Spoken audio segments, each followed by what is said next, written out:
3 ദിവസങ്ങളിൽ കൂടുതൽ ഒരാളോടും പിണങ്ങിയിരിക്കാൻ പാടില്ല.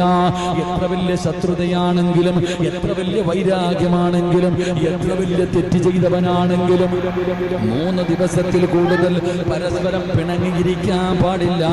അങ്ങനെ പിണങ്ങിയിരുന്നാൽ അവന്റെ ഇബാദത്തുകൾ അല്ലാഹു സ്വീകരിക്കില്ല എന്ന് നബി മുഹമ്മദ് മുസ്തഫ.